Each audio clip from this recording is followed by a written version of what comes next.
Bismillahirrahmanirrahim.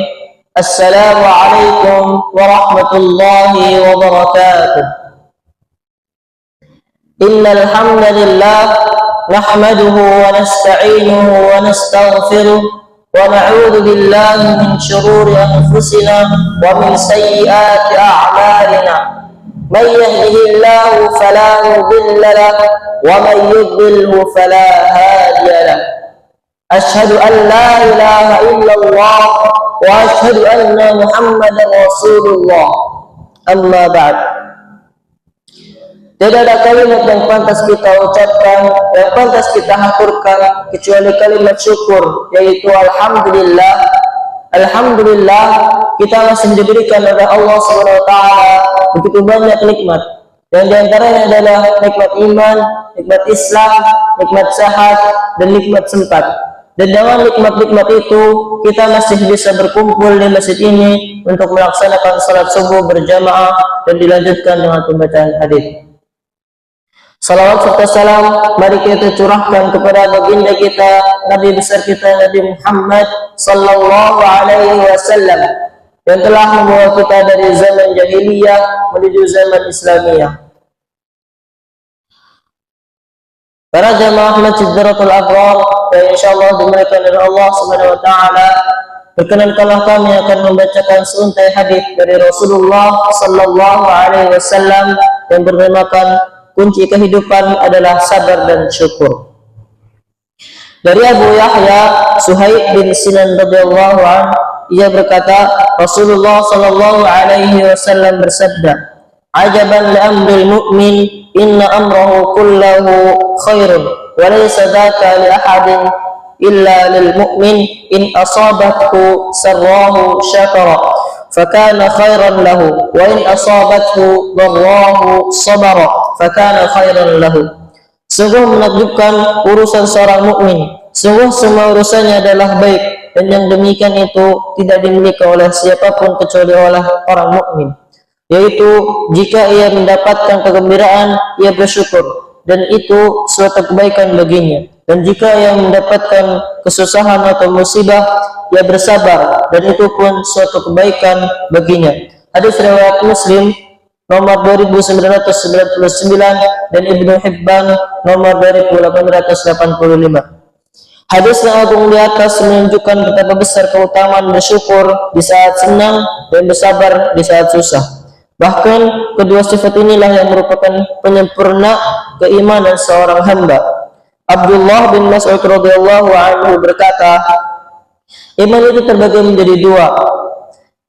Iman itu terbagi menjadi dua bagian. Sebagian adalah sabar dan sebagian lainnya adalah syukur. Dalam Al-Quran, Allah Subhanahu wa taala memuji secara khusus hamba-hambanya yang memiliki dua sifat ini sebagai orang-orang yang bisa mengambil pelajaran ketika menyaksikan tanda-tanda kemahakuasaan Allah Subhanahu wa taala. Ayat Al-Qur'an yang berkaitan dengan hadis, Allah Subhanahu wa taala berfirman, A'udzu billahi minasy syaithanir rajim. Bismillahirrahmanirrahim. Alam tara annal fulka tajri fil bahri bi ni'matillahi liyuriyakum min ayatihi inna fi dzalika laayatin likulli sabarin syakur. Tidakkah engkau memperhatikan bahwa sesungguhnya kapal itu berlayar di laut dengan nikmat Allah agar diperlihatkannya kepadamu sebagian dari tanda-tanda kebesarannya. Sungguh pada yang demikian itu terdapat tanda-tanda kebesarannya bagi setiap orang yang sangat bersabar dan banyak bersyukur. Quran Surah Luqman ayat 33. Sesungguhnya Allah Subhanahu wa taala tidak menetapkan sesuatu melainkan di dalamnya terkandung kebaikan dan rahmat bagi para hambanya. Di dalam cobaan, ujian, musibah, petaka, kesulitan, kefakiran, penyakit, dan kematian. Semua itu terkandung hikmah yang amat besar yang tidak mungkin bisa dinalar oleh akal manusia. Berbagai cobaan, ujian, penderitaan, penyakit, kesulitan, dan kesengsaraan mempunyai manfaat dan hikmah yang sangat banyak bagi orang yang bersabar. Allah Subhanahu wa taala berfirman, Bismillahirrahmanirrahim. وَلَنَبْلُوَنَّكُمْ بِشَيْءٍ مِّنَ الْخَوْفِ وَالْجُوعِ وَنَقْصٍ مِّنَ الْأَمْوَالِ وَالْأَنفُسِ وَالثَّمَرَاتِ وَبَشِّرِ الصَّابِرِينَ. Dan kami pasti akan menguji kamu dengan sedikit ketakutan, kelaparan, kekurangan harta, jiwa, dan buah-buahan. Dan sampaikanlah kabar gembira kepada orang-orang yang sabar. Quran Surah Al-Quran ayat 155. Sabar dibagi menjadi 3 macam. Pertama, sabar dalam melaksanakan perintah dan ketaatan. Kedua, sabar dalam menahan diri dari perbuatan dosa dan maksiat. Ketiga, sabar dalam menghadapi cobaan dan ujian yang pahit. Syukur adalah pangkal iman dan dibangun atas 3 rukun. Pertama, pengakuan hati bahwa semua nikmat Allah SWT yang dikaruniakan kepadanya dan kepada orang lain pada hakikatnya semuanya dari Allah SWT. Kedua, menampakkan nikmat tersebut dan menyanjung Allah SWT atas nikmat-nikmat itu.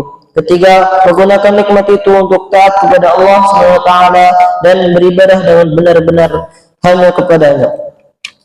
Jika syukur dan sabar itu kokoh ada dalam sikap hidup kita, maka sungguh berbahagia. Baik bahagia di kehidupan dunia, baik pula di kehidupan akhirat. Semoga kita semua diberikan kekuatan dan hidayah untuk selalu mampu bersikap syukur dan sabar. Amin ya rabbal alamin. Mungkin ini yang bisa saya sampaikan. Sebelum kita tutup pembacaan hadis pada kali ini, alangkah baiknya kita bermunajat atau berdoa kepada Allah Subhanahu wa taala.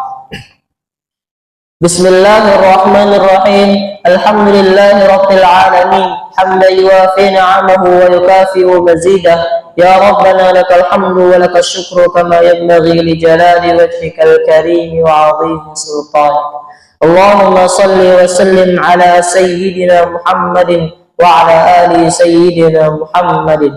Ya Allah yang Maha Besar dan Maha Kuasa, kami mohon kepada Engkau ya Allah untuk para musyrif, pemberi wakaf, orang tua asuh, donatur, pembina dan pengurus yayasan, pengurus ponpes, Bapak Ibu jamaah salat subuh Masjid Jaratul Abrar dan umat muslimin dan muslimat.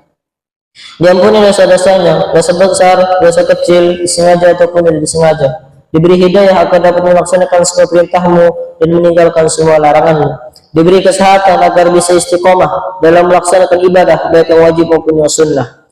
Diberi rezeki yang luas dan berkah agar mau berbagi kepada anak yatim dan du'afa dan perjuangan Islam. Diberi kemampuan bisa bersabar jika menerima musibah dan pandai mensyukuri kenikmatan. Diberi keturunan yang qurrata a'yun, keturunan yang saleh dan salihah. Rabbana hab lana min azwajina wa dhurriyyatina qurrata a'yun waj'alna lil muttaqina imama.